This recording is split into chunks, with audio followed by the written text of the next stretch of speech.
Yeah, thanks for tuning in to another Music Maker guitar video. Josh here as always at your service. Happy to be here. Thanks for watching. I've been posting some videos lately that have been everything is a guitar, looped. And I've been using not only my guitar, but this MPD pad. It's pretty fun, but I did want to show you how everything that I'm doing is still guitar. I'm using a bunch of samples, so I'm going to go ahead and show you that whole thing right now. So let's go ahead. I'm going to give you my Ableton window here, and now you can kind of see everything. I'm going to start by turning all of my effects off. I have this redux and compression and just a bunch of stuff so things sit in the mix correct, right?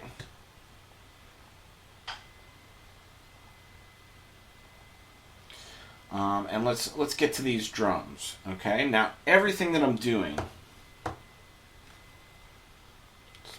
effects on here still.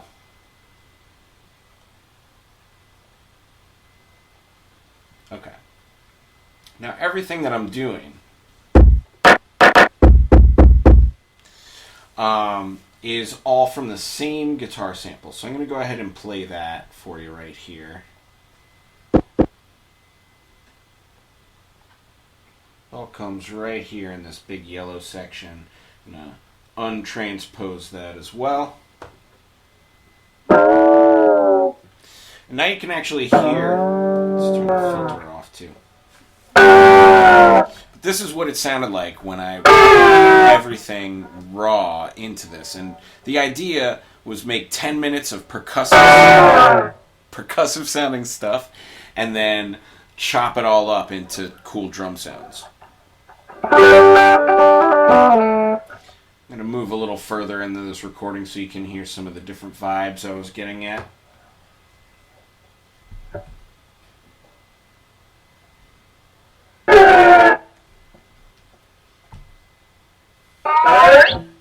Scratching my pick, you know. Standard guitar player stuff, you know.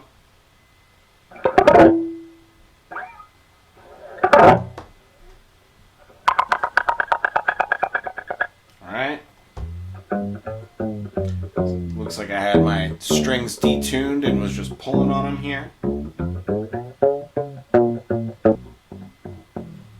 More of the same. More of the same. More of the same, right? But I think you get the idea.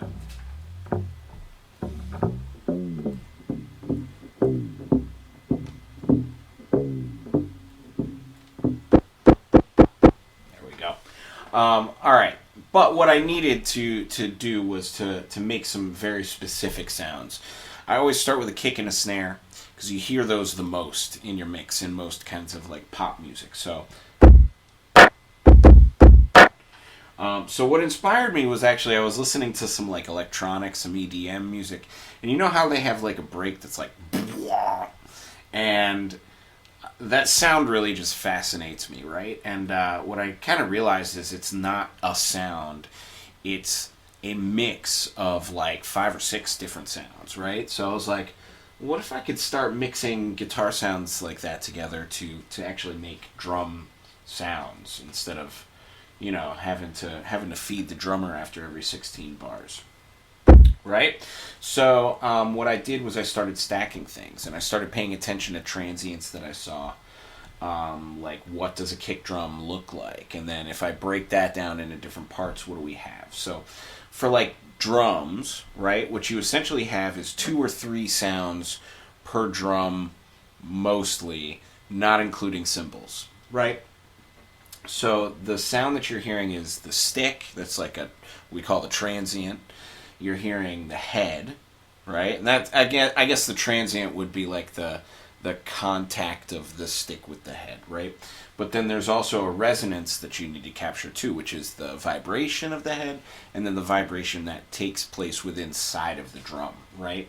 So that takes stacking a couple of sounds, and what I found was I could get a couple of sounds in one by using a guitar.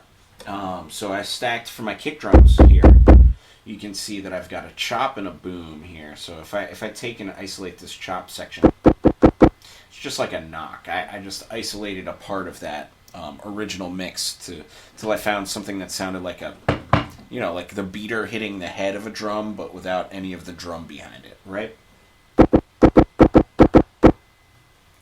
Then, to go with it, I got the boom. That's like the vibration of the head and the resonance within the drum itself, right? And to get that, I had to take some of those detuned strings and actually detune them even more. I pitched this down 18 cents, it looks like.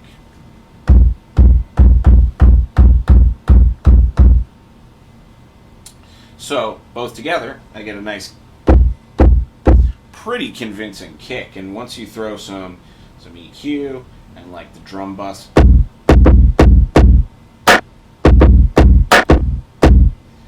that actually starts getting pretty awesome sounding, pretty big.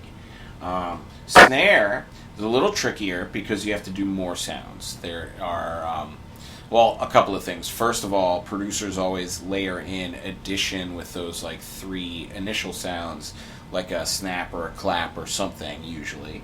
And then also you have to capture the sound of the snares resonating on the bottom too. So here, instead of just 2 sounds, I kind of did 6. And sometimes I'll take one out. Right? That still sounds pretty snare-ish. Even that I would maybe use. Turn on the drum bus with it.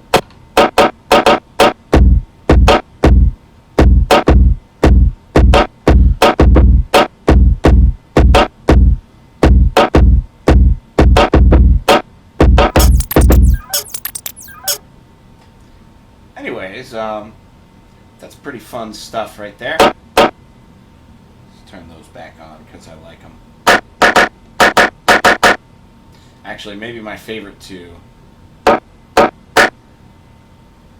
is it?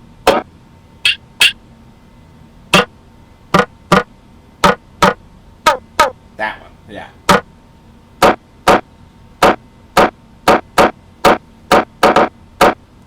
Anyways, what's great about this method is that you can change the volume, panning, or anything with any of these things by just kind of messing with this stuff.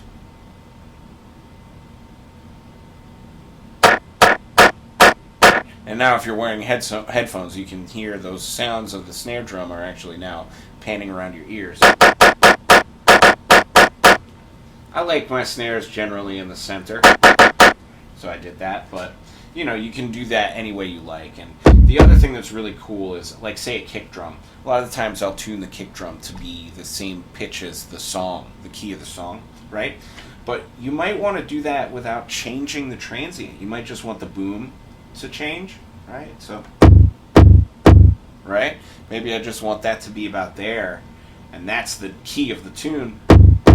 But you'll notice that the transient didn't change at all, right? And I could even take that out of it. And that's like just a different tone of a kick drum, and I did really not that much stuff to get there. I'm changing the wrong one.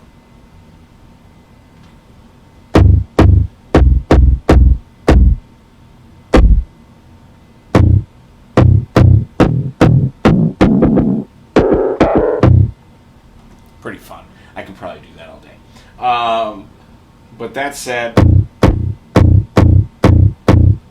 gives us a pretty good and convincing tone here. And then if I mess with the transients, maybe, oof, that sounds nice, right? Very resonant. So anyways, that's how I'm getting all of my sounds here. The only thing that I'm doing differently on the percussion is I've stolen Incanti Zebler, their little glitch drums method here. So what I've done is, you can hear,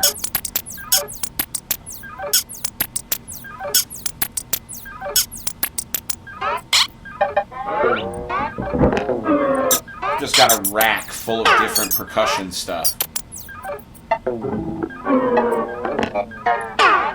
I can change the rate.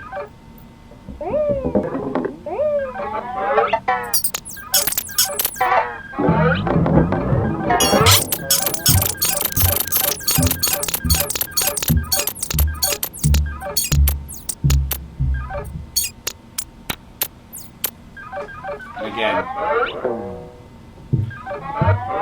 just really have like a lot of fun with that all day here. But that said, that's where all my sounds come from. I'm just using it like a MIDI note program to repeat every 8 beats. So if I turn off that arpeggiator here, it's just one note. You'll hear that in another 8 beats, right? Right. So once I turn on that 16th note arpeggiator, or actually whatever rate I choose arpeggiator,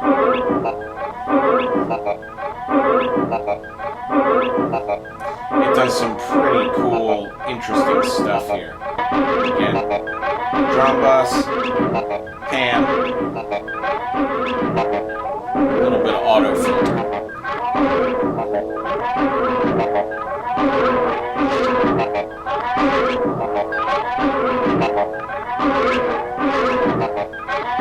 Sometimes I mess with that stuff, you know what I mean? But that's my drum sound. I hope you enjoyed the video. Please do click like and subscribe and leave me a comment. And let me know, what do you think of this video? Alright, I'll see you tomorrow. And we're going to be jamming on some of this same stuff because this is fun. I'm having a lot of fun doing it. So I'll see you then. Have a happy Theory Thursday.